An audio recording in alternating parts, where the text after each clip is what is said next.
to tell you about a couple things coming up for youth ministry consultants. We are an organization that just believes in the ministry of the local church and specifically ministry to the next generation. When you show up in the lives of kids and students, God is at work, and we exist to equip you in that. We specifically have a heart for smaller church leaders. We love that you're willing to show up for them in those spaces. And so we do training, we do cohorts, we have coaches that are trained and ready to walk with you through all sorts of things. Especially as we talk about leading change, a coach can be so helpful as you navigate the ups and downs and the specific context of your church. So if you are interested in coaching, please reach out to any one of us. We'd love to get you connected with a coach. I'm putting a couple links in the chat. The first is just a simple survey. We always love hearing about your experience. We want to be able to make these as good as possible so we can serve you better.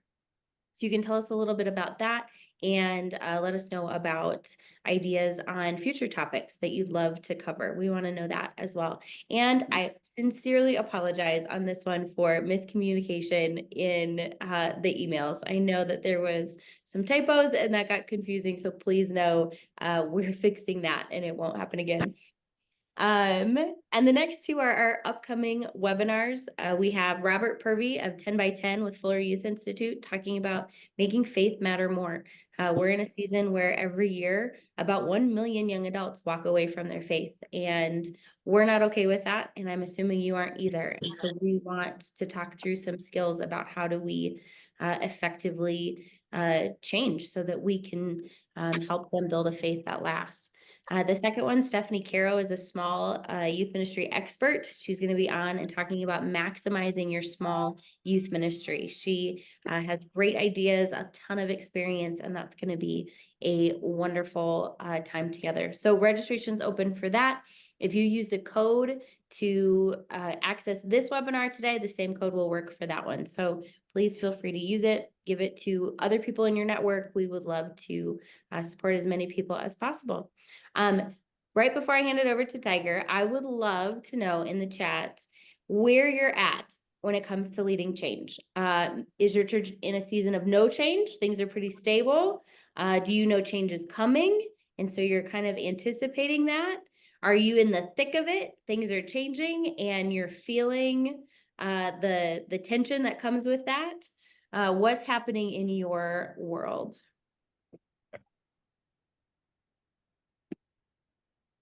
You can also unmute if that's easier. Well, I'll speak first. If Chris isn't going to say anything, like she said, we just became part of the Global Methodist Church. We were united. And so we are not only changing from being a United Methodist Church to being a Global Methodist Church, we are getting a new pastor. So we're really going through change. Leader transitions are huge. Yeah. Okay, well, you can feel free to keep adding those. Tiger is our executive director at Youth Ministry Consultants. He has been in the field for just a little while and has a lot of experience when it comes to leading change. And I'm excited for the insights that he's going to share today. So go ahead and take it away, Tiger. Well, good morning, everybody. As she said, I have been around the church for a long time. I've been on staff at a church, always in the second or third chair. So we'll talk a little bit about that. So in leading change from that position, it's different than if you might be the lead pastor or the senior pastor of a church. I also have been involved in the church as a member and a participant. So I've been on search committees. I've been on vision groups. I've been the chair of the board or the council for a number of years. I've served on committees in the church. So I understand the process of the church, both as a staff person, but also as the person in some roles of leadership. So for the last 50 years or so, I've been hanging around the church and I believe in it.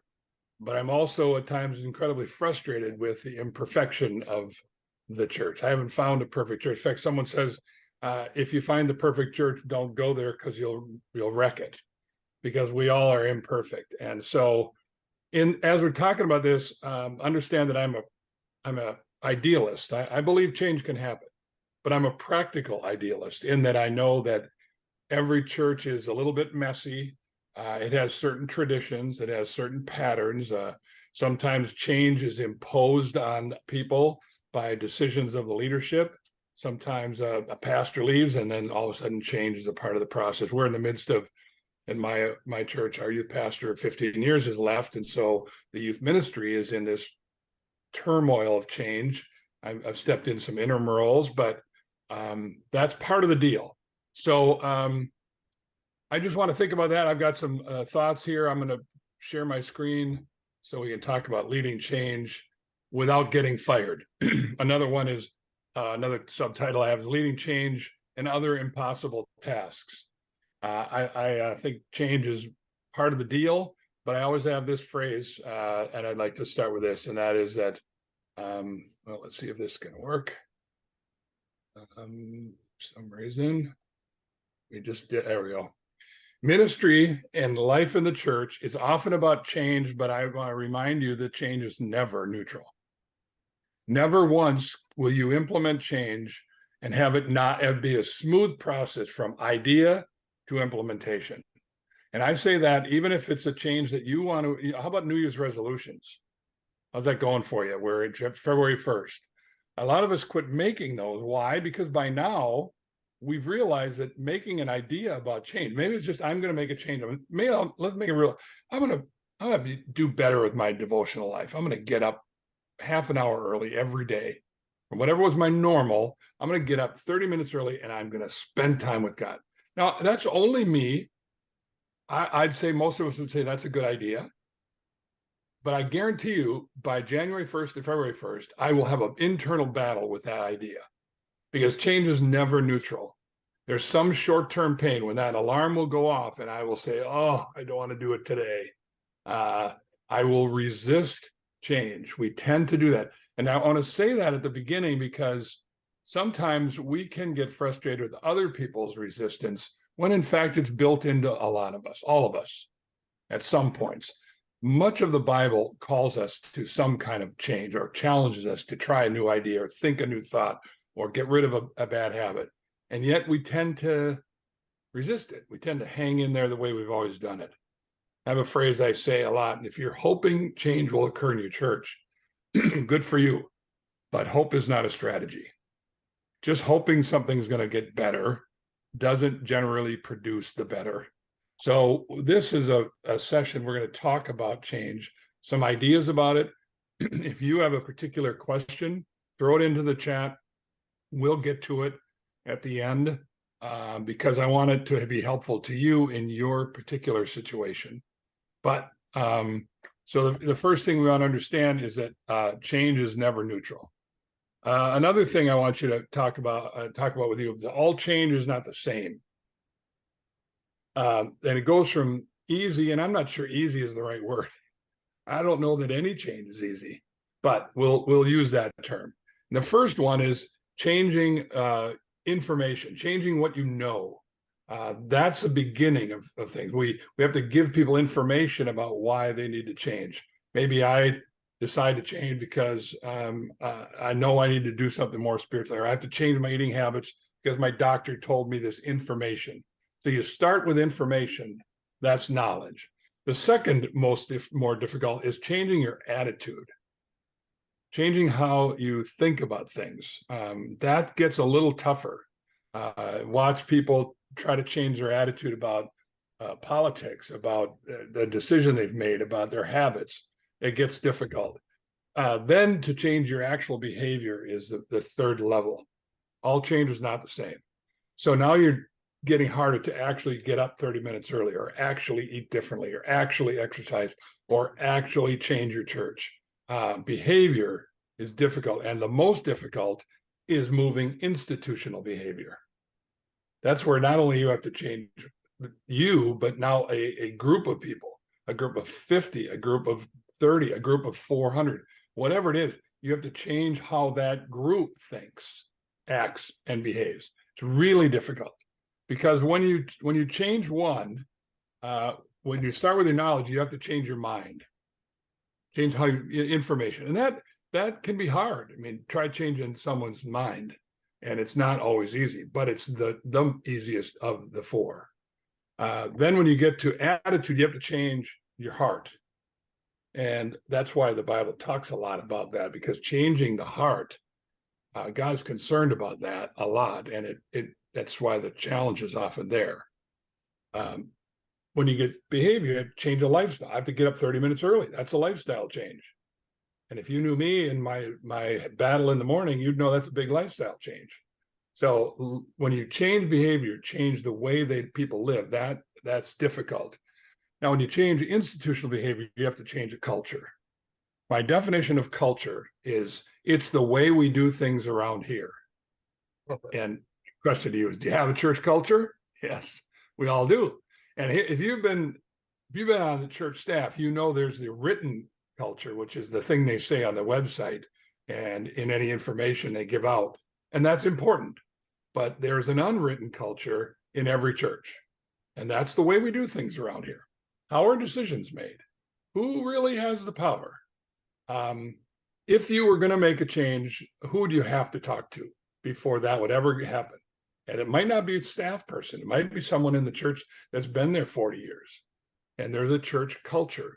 Changing institutional behavior is by far the most difficult. So it can get very frustrating. Let's just close in prayer and go home. No, I think we need to keep moving, right? But this we want to name this. All change is not the same. So part of your job is to ask, when you're thinking about your own change or change with your youth group or change with leadership, what are we asking? Are we wanting to change people's mind? Are we wanting to change their heart? Are we wanting to change their lifestyle? Are we trying to change the culture? The length of time it takes to implement it gets longer the more difficult it is. The more people you have to talk to more people, the more you go up this ladder. The complexity increases. So just be aware of that as you think through this. And if you have any comments or questions, throw them in the chat and we'll pick up on here. So the second thing is all change is not the same. Third point I'm going to make today is that people tend to resist change. And let's be honest. Let's put ourselves in there. I'm not throwing it out there and saying it's all about them. All those people in our church, they're all rotten. I think we all resist change. But here's some reasons why there are barriers to change. One is, if the change isn't initiated by me, I tend to resist it. People tend to resist a change that isn't self-initiated. And much of what we do in the church is try to tell other people how to change. You should do this differently. You should do this more. You should do this less. Our church needs to change its music. Our church needs, and the minute you start doing that with people and it's not self-initiated, there is going to be a barrier there, a resistance. I'm going to give you a list of like 11 of them. And I'm not suggesting they're all there all the time, but pay attention to when people resist, find out some of the source of it. And one of the first ones is often we come up with an idea that affects them and they didn't think of it first. So how we have to get them involved in the process. The second is, when change happens, routine is disrupted. Remember, 30 minutes early, great idea. I want to be more spiritual. I want to read my Bible more. But my routine instantaneously tomorrow morning will be disrupted. Instead of getting up at whatever time I normally get up, I have to get up 30 minutes early. Doesn't sound like a lot, does it? I should love Jesus to get up 30 minutes early, right? I will guarantee you, when routine is disrupted, we tend to do a little resistance. Now you try to disrupt the routine of 150 people. And are you surprised that people might say that's a bad idea? Not because they don't care, but because all of us have a certain routine. There's the old joke about need to talk to the member of your church whose attitude is walking up to the person in the pew and saying, the visitor, hi, glad you're at my church. You're in my pew, move, because that's where I want to sit. And that's not a welcoming attitude. We would want to help them change that. But the fact is, we all do that. Routine is part of life. Third is change often creates fear. Institutionally, it can create fear. Individually, whenever something looks like the horizon is going to be different, that something is coming down the road that is different. Sometimes a new pastor coming, and you're not quite sure how's that going to go. Changing how your church operates. There's fear in people. I knew how this went. Now you're going to try to tell me that is what we should do. And maybe fear is too big a word. It's uncertainty. It's ambivalence. It's a sense of, is this really a good idea? You think it's good, but I'm kind of scared of it. Change tends to produce that in a lot of people. Or we're not clear as to why we should change. Sometimes we in leadership are really excited about the change. By the way, your degree of excitement doesn't guarantee a degree of enthusiasm by the people who are listening. I've had people get up front and go, we're going to do this, it's going to be great. And everybody's going, stupid idea. It's a stupid idea. They have coffee with each other and talk about what a dumb idea is, even though the leader is very excited. And one of the reasons is they're not sure that they get why we should change. What's the purpose? What's the hope for outcome? What do you want us to disrupt? And it can be as simple as you want us to come to church 15 minutes earlier than we did for the last 25 years because you're changing the worship schedule and we should be here at 8:30 instead of 9 o'clock or 9. And people are just, well, why would we do that? That seems dumb. But you might be excited about it, but be very aware of the purpose of the change is unclear, people's resistance increases. Especially, by the way, if they've been burned by a change in the last few years, that'll increase their resistance. So I'm going to give you a couple and we're going to see what you think. Or the rewards don't match the effort. Meaning that we believe there's a reward at the end of change. At the end of change, I'm going to lose 10 pounds. I'm going to be in better shape. I'm not going to die tomorrow. My doctor says this is going to happen. All that's great. But that means I have to go to the gym how many times a week and do that for how long and listen to some trainer tell me to do it this way. And the reward is, he's talking about, I get the rewards. I agree with the rewards, but oh my gosh, the effort to get there, which is why we often break our New Year's resolutions, right? Because the reward down the road doesn't seem to match the work it's taking in the short run. Always pay attention to how people view a change in the short run and the long run. And if the long run isn't motivating enough, the short-term pain will intercept it. I always say every change, even the most positive change out there, has short-term pain attached to it. Pain meaning something just uncomfortable, the routine is different or whatever. And if my short-term effort doesn't match the long-term reward, I'm going to cut it back. I'm going to cut into it. So the last one here, and then see what you think, is they might just simply not respect the leader trying to implement the change. Happens a lot. People think they're going to be excited and will follow my idea, but I haven't built enough credibility to earn that yet. So those are 6. You can unmute. I'd like to see if any of these jump at you. Any thoughts you have? I've got 5 more, so it's going to be a depressing list. But if you want to throw something out or throw it in the chat, where do you see these barriers to change? Any thoughts on them? Ready? Go. Anybody?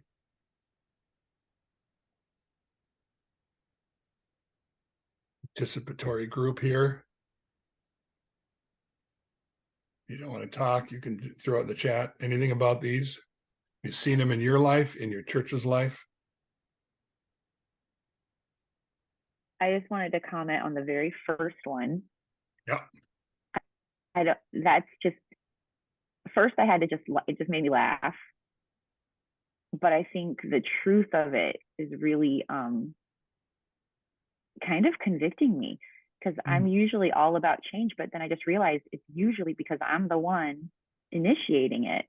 So it's very, very helpful to think of it from the other side, Oh, you thank know, you for and, you know, and even thinking like, well, because I've, you know, a teenage son of my own who I'm always trying to hope for some change.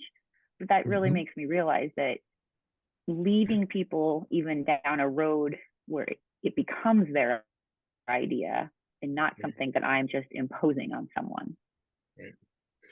And the minute you say it that way, you and I both, everyone here recognizes that getting someone to be a part of the initiation of the idea or agreeing with the idea takes a lot longer than just stating it and imposing it, which is one of the reasons why leading change is hard, because the people who want to make change always have to slow down to actually implement change. And most of us get frustrated when we have to slow down, work the process, cause people to say, oh, I get it. That makes sense. I agree with that. And then it becomes part of their initiation. That's really a lot more work, isn't it? So thank you for that honesty. Anybody else? Thoughts, comments? I think number 6 is so important because if they don't have respect for you, it could be the best idea in the world and you're gonna get nothing but the peanut gallery. Mm-hmm. Very true. Yeah, very true. And it can be frustrating when you're the leader and you realize this is one of the issues. I haven't earned enough, the old Young Life phrase, earn the right to be heard. I haven't earned that yet. And that can be a little discouraging. Okay, good point. Anything else?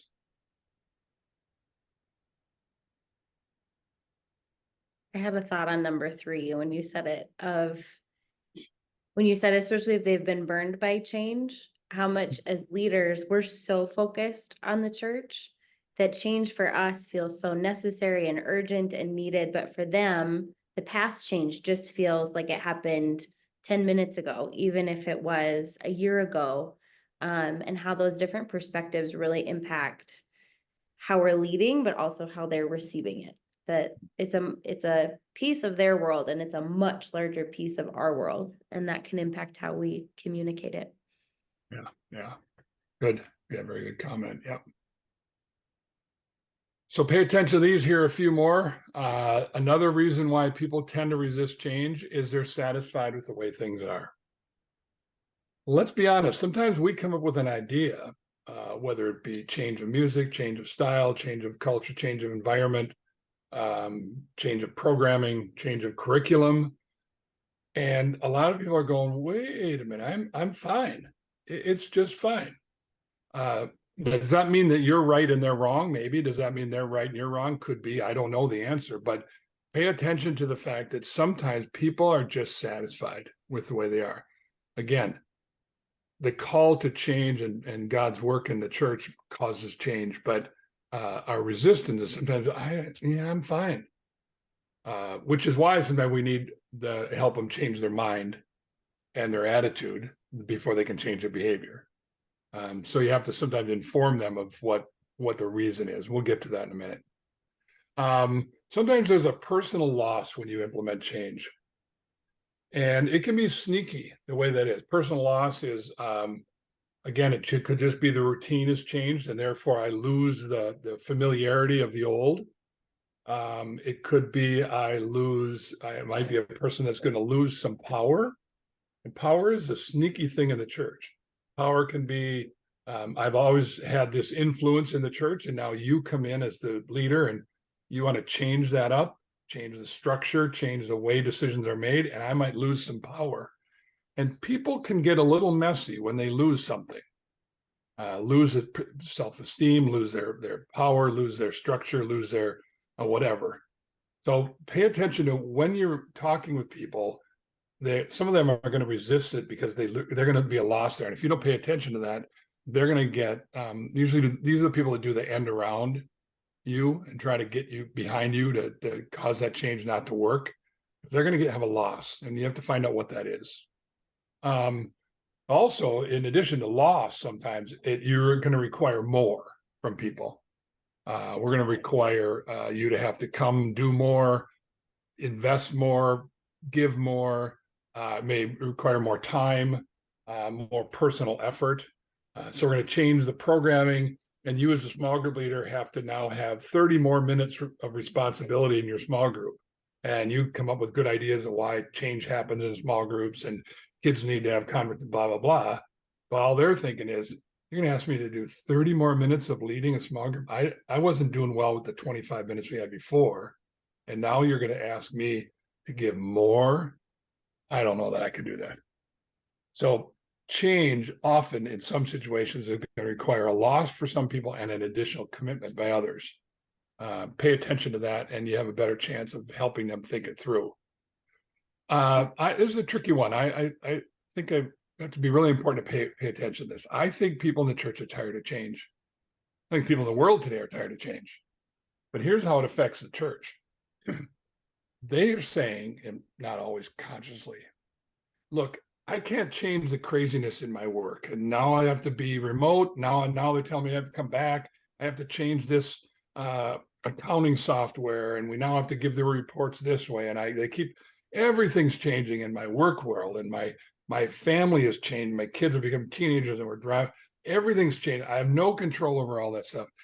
Dang it. When I come to church, I want it to be familiar. I'm tired of all this change over there.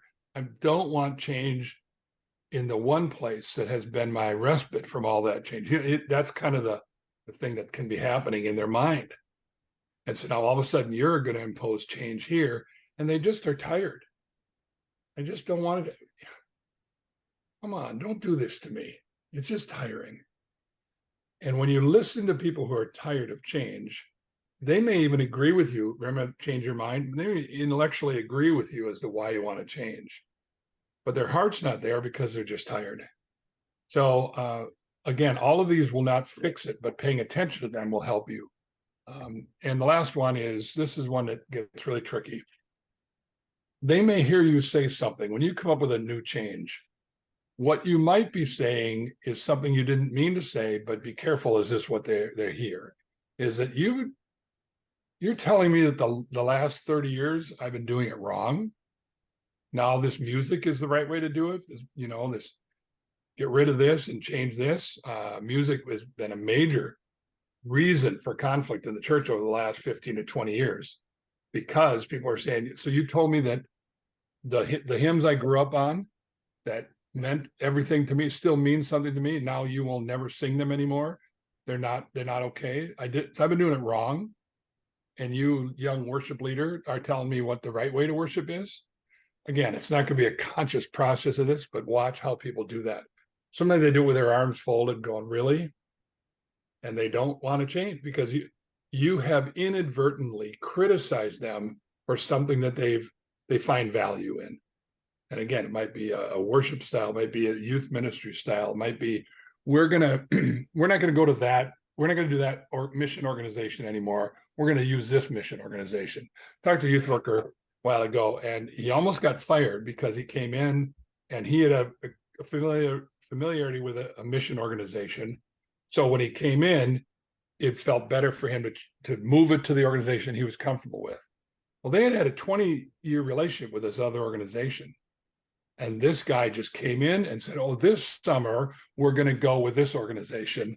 And it was an uproar. People are like, no, we don't. And so he got into all these side fights and almost got fired over one change. But it was because they said, well, you're telling me that we're doing it wrong. We're tired of change. But all of these things mixed up into the one thing that almost got him fired. Is it a bad idea to change mission organizations? Not necessarily. But what he made the mistake of was just doing it and imposing it and thinking the little flyer he sent in the email would convince people that this is a good idea. And it didn't go well. So now here are these 5. Any thoughts here on the 5 ideas about change? I think it's hard when they think change is less spiritual, because that's kind of the vibe sometimes you get when you're trying to adapt to this generation and how they think and how they learn. And then it's like, why would you do that? The old way is the best way, and that's the most spiritual way. Mm-hmm. Yeah. So they'll add that in. They'll add this, believe the old way is the more spiritual way. And now you got to battle over that attitude of what's right and what's wrong, what's spiritual, what's not spiritual.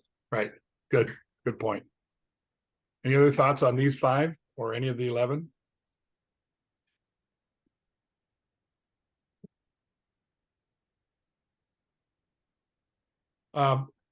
By the way, remember, some barriers to change these are a lot in other people, but remember, sometimes they're in us too.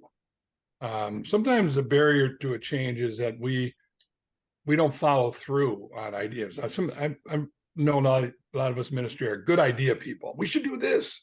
It's a great idea. We should change it. And then we don't just follow through. And so it becomes a barrier that all of a sudden we've come up with one more new idea that we aren't going to do all the legwork to actually make it happen. And we tend to be people focused, not necessarily task oriented. And that can become a barrier. So pay attention. Yes, it's sometimes in them, but it might also be in us as well. Fourth point here is people resist differently.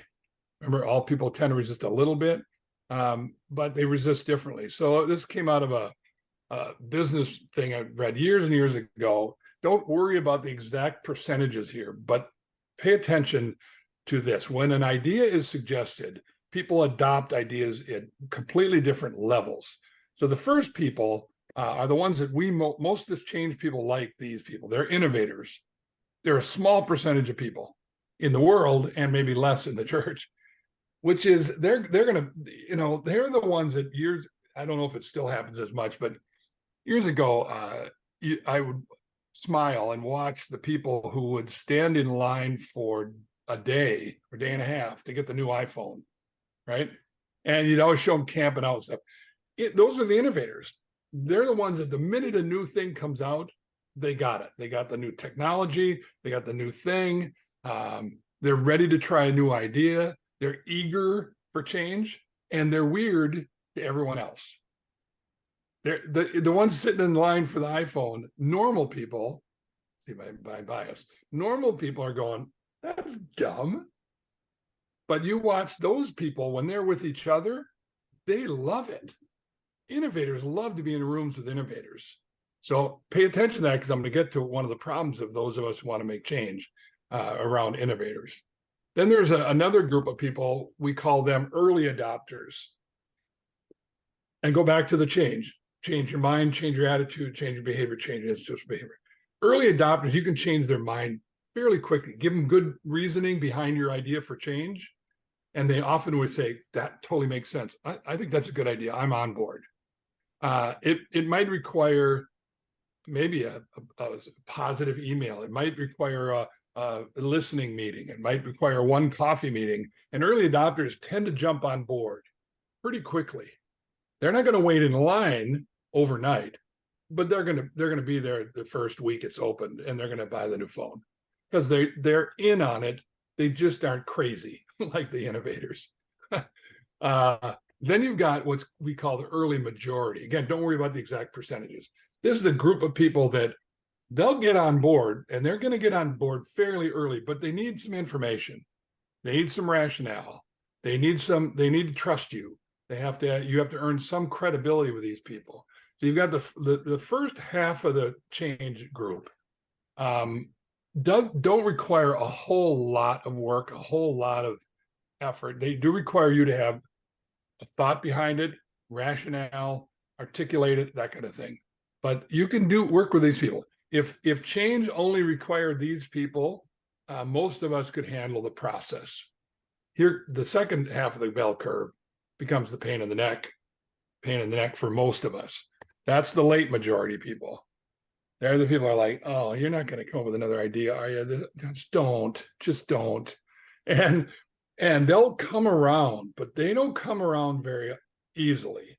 They will be challenging at meetings. They will be, they might argue with you a little bit. You might have to earn a lot more credibility. It just doesn't work as smoothly with them as you'd like. Because remember, we sometimes have good ideas and we don't want to follow through. So what is that about? It's about a lot of reasons. A lot of the barriers that we talked about show up in the early majority, late majority people. And then you got your favorite group for any youth worker or any change agent. These people you'd like to have coffee with a lot. You invite them over to your house all the time. They're called the laggards. I say that facetiously. These are the people that are like, oh, those of us who tend to be, by the way, those of us in next generation ministries, as a rule, people that I know in next generation ministries tend to be early adopters. Some of us are pure innovators, but a lot of us are early adopters. We're on to new ideas. We're ready to try some new things. Some of us might be early majority. We just don't hang around the laggards too often. Why? Because to us, gee whiz, you're negative. Golly, you fight every idea. I mean, these are the people that I often say, these are the people that are positioned that if the church, if the 70s return, these people are ready to go. They're ready to run with church. Maybe the 60s for some of them, but they don't think it's a good idea. And they can be a sore spot for us. But in the life of the church, they can have a lot of influence. They often have a long history. They often have strong connections. And if they fight you, it can be trouble. So again, don't worry about the exact percentages. Some of you are going, my church is 50% laggards. Well, that's a whole different deal. And others of you are, by the way, you know why people love planting a church? This is my bias. It's because they don't have the laggards in a church plant, at least for the first 5-10 years. Because those people are not interested in a church plant. Laggards are like, that's dumb. I don't want to go do a church setup where you have to put everything in a van and bring the music out every Sunday morning and be involved in that mess. So what a church plant does is basically looks at the left side of this and goes, we work with those people only. Preferably, a lot of church plants are only early adopters, innovators. And that, if you're a change agent pastor, those people are really fun to work with. The problem with, and I always warn these people, is in 10 years, these other people tend to show up.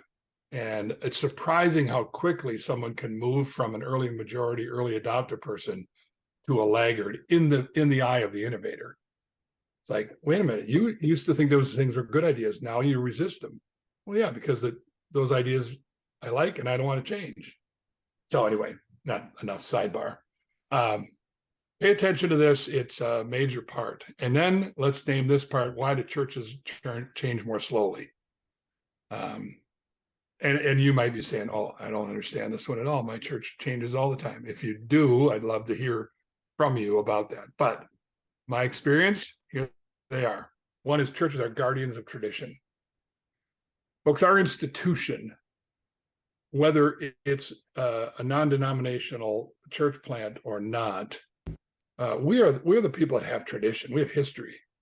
We go back to Jesus. We go back to the Bible. We talk about Old Testament. We have this long history, and some of us have a denomination that has a long history. So we're one of the few institutions that have, as part of our DNA, a long tradition history. Change has been a part of it, obviously, but we still have that in our DNA. We also operate like family. Yes, we're a business, and I get it. And we might have business people. The larger the church we become, we try to operate more like a business, and people have had that conversation. But we also have all kinds of family language in the church about being the body and being together and supporting one another. And so family is wonderful. I love family, but it's also messy because decisions are done differently in a family than in a hierarchical organizational institution.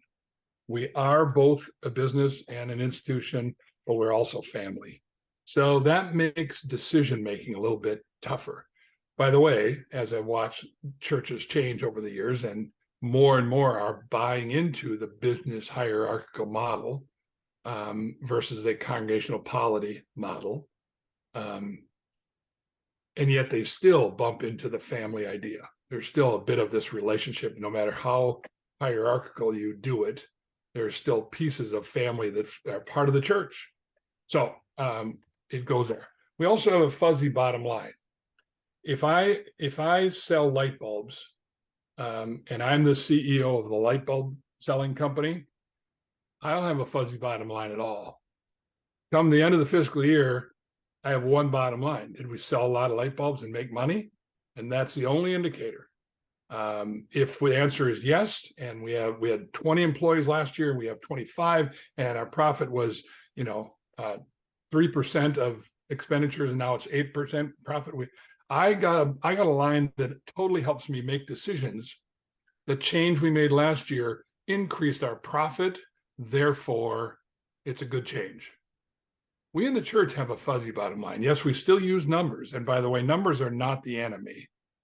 Numbers do indicate something, because healthy things tend to grow. But we also have this other fuzzy bottom line: spiritual growth, faith formation, sharing the faith to the next generation. What are some indicators of that? How do we know that this change you're suggesting is going to impact those other fuzzy bottom lines? In a year, how are we going to know?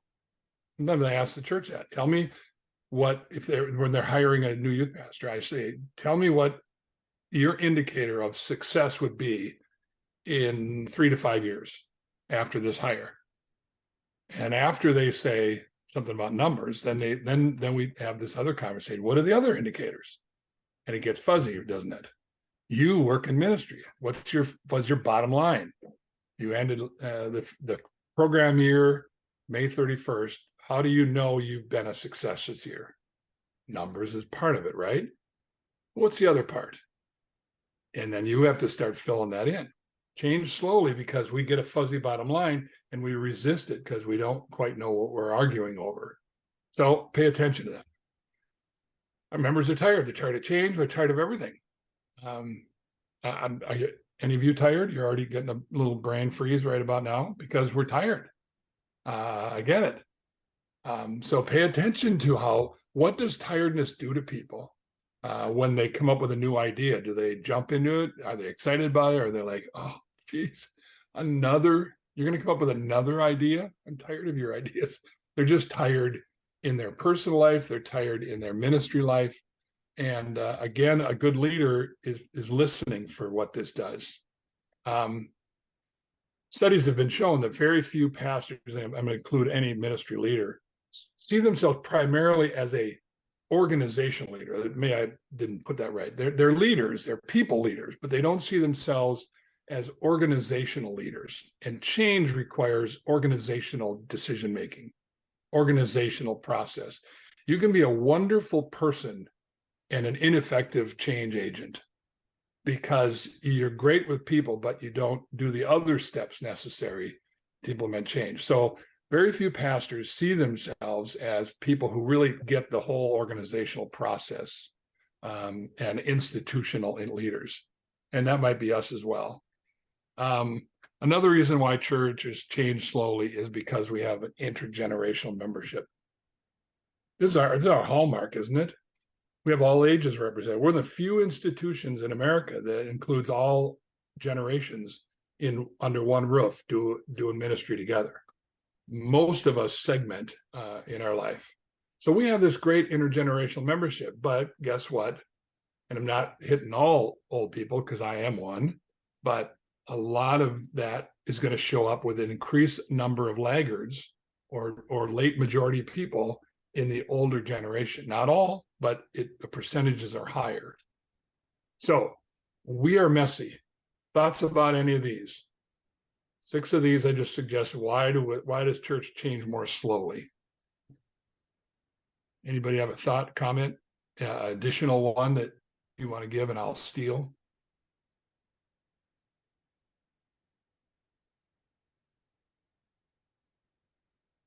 I think these are why we love church and what's also hard about it, because all of these things can be good things and they can all be hard. Yeah, very true. Thank you. Anyone else? I think the fuzzy bottom line one really stands out to me, and I think a lot of it has to do with kind of doing your homework in the church that you're at. What has change been like in the past? for them. And as you step into a situation, you want to make change, casting a really clear vision, and of why this is necessary, and really clear attainable goals. I think is a big part of this, because sometimes we know why we want to make the change, but casting that vision so that other people understand why the change is maybe necessary, and how it's going to affect spiritual growth, how it's going to open up opportunities for that to happen, I think is really important. So the fuzzy bottom line, I think, is a big one. Yeah, great. Good. Keep thinking about these things. I got a couple more things that will open up for questions and whatever's been in the chat, Rebecca will share. I want to give you some common pitfalls that I've seen people who are trying to implement change tend to make. The first is the most common I see, especially in us, is we only listen to the innovators. Guarantee you that if you have any idea and you have coffee with an innovator, they're going to go, "That's awesome. Do it." Don't listen to them.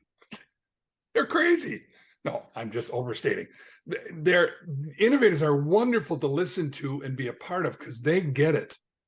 But they're not the ones that are going to lead change, because you try to put an innovator in a coffee meeting with a laggard and it is not going to go well, because they're just completely different viewpoints. You're the one that has to be in the middle of this. So don't just listen to innovators. We also, just as Kevin was saying, we underestimate the power of a clear vision. And we'll say it again at the end. Best definition of a vision that I know of is it's a picture of the future that produces passion. It's a picture of the future that produces passion. Create a picture that you are excited about, you're willing to work towards, and then you never underestimate the power of that. Repeat it, repeat it, repeat it. What are we heading for? Why is it important? What's the impact? What's the vision of the future that you're excited about? Don't ever underestimate the power of that vision. And then you're sometimes too optimistic and you don't work the process. Sometimes if I'm going to criticize people like us in Next Gen Ministry, our ideas overwhelm the willingness to do the process. And if you are going to get that whole bell curve in on it, I guarantee you it'll take longer and be messier than you wish it would be. You can implement change. Remember, I'm a practical idealist, but it takes a lot more work. And if you're just optimistic and throw it out there and think it's going to happen really quickly, I will guarantee you that you will be disappointed. And then you will blame them. And it is a mixture. So stay optimistic, but work the process. And one of the process is, if you start too soon and fail to create what I call a strong guiding coalition, you're usually in trouble. What I mean by a guiding coalition is a group of people that you do the behind the scenes work with, clarify your vision, get their feedback, and have that guiding coalition not just be innovators.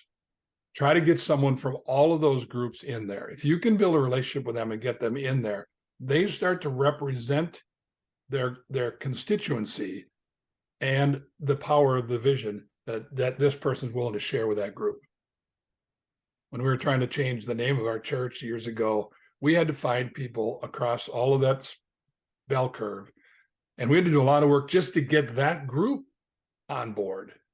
And then they became the link to make sure we did all the process down the road. But the guiding coalition, if you think you can implement change by yourself in your church, good luck. I just don't think it's going to happen very often. You have to have a guiding coalition of people who buy into it. You've convinced them, and now they're willing to represent that vision to the broader group.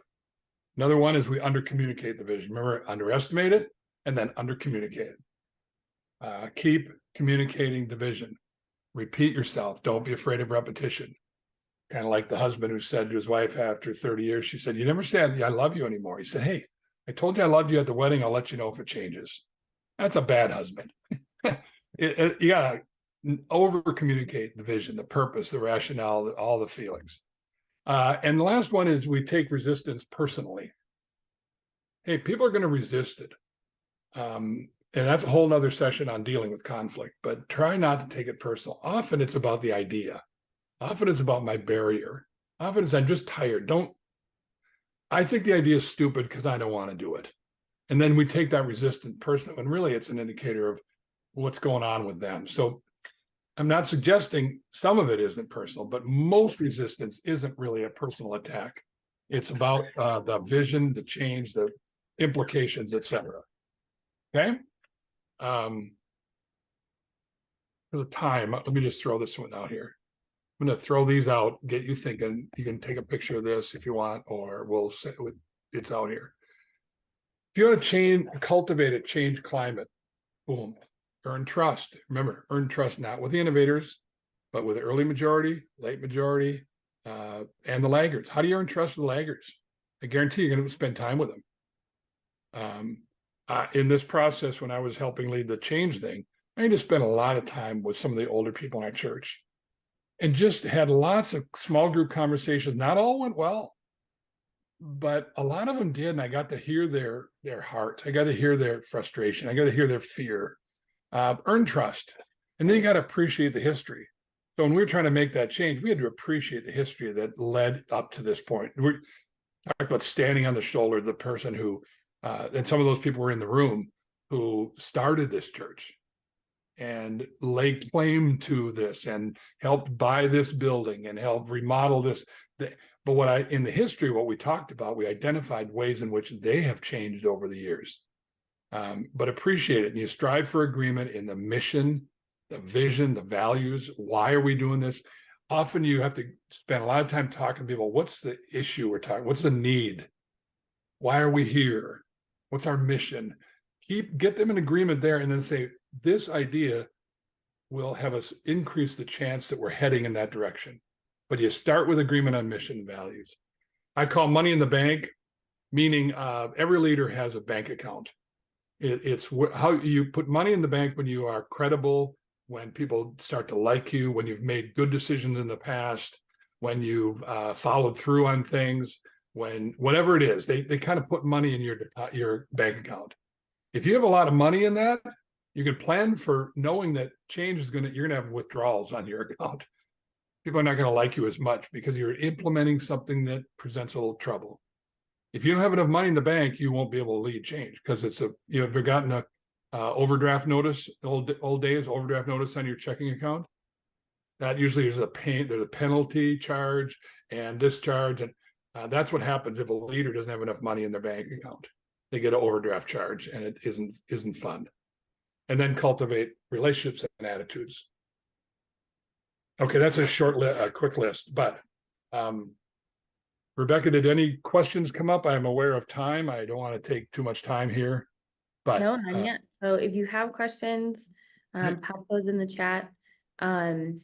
Over and over, what's striking me is how much leading change happens not from a pulpit or from a stage or from a mass email, but from coffee meetings and hallway conversations and that one-on-one small group environments, which takes time and it can be tiring, but really that's pastoral leadership, is to care for people well and to bring them along with us in the vision instead of leaving them behind, which I think some of us have made that mistake before, that we move forward with a change and we have not done a good job of bringing people along with us. yeah. If you have And questions, feel free to unmute, feel free to drop them in the chat. We'd love to process what you're really wrestling with. And I would say that, let's be honest, we all have a section of our life we're a little insecure about. Maybe we're insecure that the idea of change we have is all that good. We think it is, but maybe it isn't. And we're afraid when we have these meetings, people will poke at that and it doesn't feel good. I've often said only a secure leader can do the two things important to be an effective leader. One is help other people succeed. But the second one is this one is often insecure leader can't receive honest feedback. And so when you're trying to implement change, you have to be willing to hear honest feedback. Now, it doesn't mean you have to agree with it, but you're going to hear people say, I think that's a dumb idea. They're not saying you're dumb. They're just saying the idea doesn't make sense to me. You haven't convinced me in my mind or my heart. I'm not on board yet.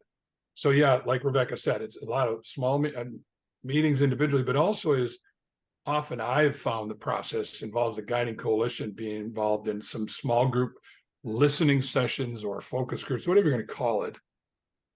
And I always find when I do this, people are like, oh, I don't want to do that. That's going to be nothing but trouble. If we're afraid of a group of 10 or 12 people in a room talking about the idea, the change, and you think that not going to go well, then I guarantee you that the implementing of the change will not go well. So we have to be willing to break it down and have those sessions. Listen to people say, I don't understand. I don't agree.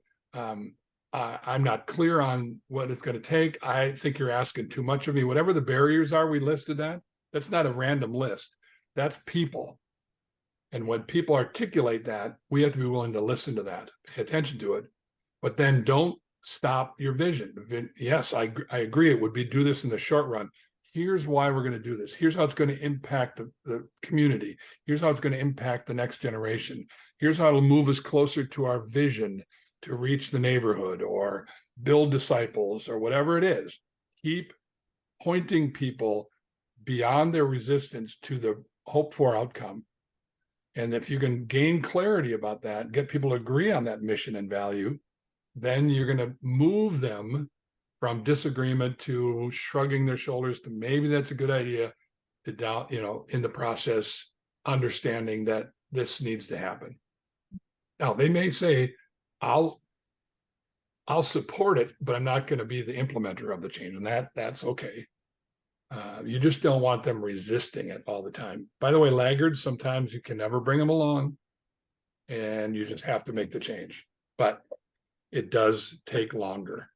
I've learned to have to be more patient than I tended to be, working with imperfect people to bring them along to the point where they're willing to accept the change or help implement the change. It's always taken longer than I wish it would. I don't know that I can find an exception to that in the 50 years I've been in the church where change happened quicker than I thought. It almost always takes a lot longer. And that can be frustrating. Okay. Anybody have an example or a thought about change in your church or your system or your context before we go? Yeah, actually, I've been at the church now for a long time, and so I've watched us go through a really hard pastor change. I've seen us make all these mistakes, and now arriving at a place where I'm leading change. We're trying to charge into discussion about sexuality and gender issues, and it's bubbling up in the youth group first. Mm-hmm. Surprise, surprise.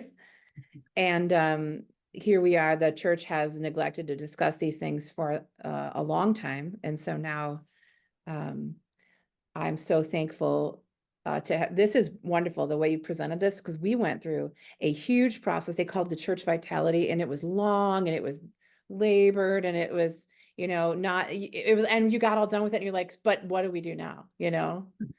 And so what you've given me here is so helpful. It kind of reinvigorated some of those ideas for me, but like it's practical, it's succinct. And yeah, I'm thumbs up on all you're saying. All those challenges are true. And but the positive thing is if you have a church that enough of people have gone through it once together and enough people have seen these things and come across on the other side, it's very it's less scary to charge ahead again, Yep. Yeah. If you've had good success with some change, even real small, you can use that as a reference point for why we need to take one more step or move that direction. Yeah, that's a very good point. Yeah. Yep. When you come last with it, don't forget about this one. Said earlier, you got to keep crafting that vision. What's the picture of the future that produces passion?